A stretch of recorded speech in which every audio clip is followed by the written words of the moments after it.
আমরা বুজুর্গদের মুখ থেকে শুনেছি, পূর্বের জামানায় এক 10 বছরের একটি বাচ্চা একাকী বসে কান্না করেছিল।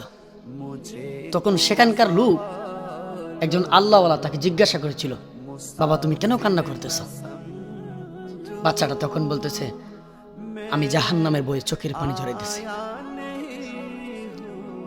ওই আল্লাহওয়ালা তাকে জিজ্ঞাসা করিল, তোমার তো 10 বছর, তুমি জাহান্নাম সম্পর্কে কি বুঝো, তুমি কেন চোখের পানি ঝরাও? বাচ্চাটা তখন সেই আল্লাহওয়ালা লোকটিকে বলেছিল, আমি হুজুরদের মুখ থেকে অনেক শুনেছি জাহান্নামের ভয়, জাহান্নামের আগুনের কথা, শাস্তির কথা।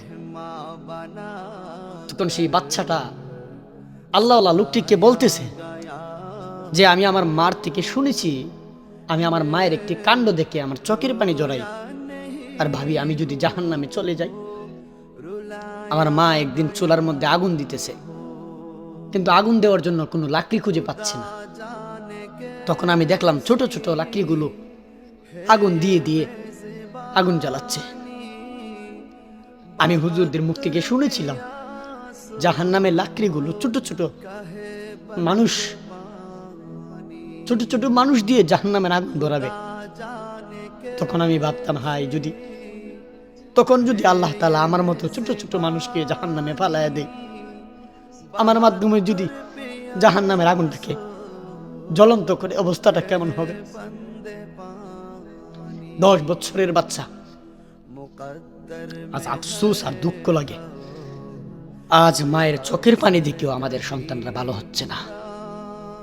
বাবার চোখের পানি দেখেও সন্তান ভালো হইল। বাবা হয়তো সন্তানের হাতে ধরে ধরে বুঝায়, আব্বা আমার আর কত বেইজ্জত করবে মানুষের কাছে, আর কত বেইজ্জত করবে বলছ না, তুই কেন নামাজ পড়স না, কেন আল্লাহর হুকুম মানুষ না? 10 বছরের বাচ্চা চোখের পানি জড়ায় জাহান্নামের আগুনের ভয়ে।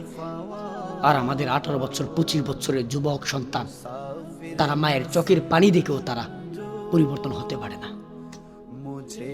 এজন্য বাপ আমি বলি, নেক সন্তান আল্লাহর কাছে চাওয়া এটা সবচেয়ে বড় নিয়ামত। নেক সন্তান চাওয়া এটা সবচেয়ে বড় নিয়ামত। প্রত্যেক নবীগণ আল্লাহর কাছে সন্তানের জন্য আলাদাভাবে দোয়া করেছে। জাকারিয়া নবী আল্লাহর কাছে বলছে, আল্লাহ আপনি আমাকে এমন একটা সন্তান দেন যেন সম্পূর্ণভাবে আপনার প্রতি সন্তুষ্ট থাকে, যে আমার উত্তরসূরি হবে। এজন্য আল্লাহর কাছে নেক সন্তান চাওয়াটা সবচেয়ে বড় নিয়ামত।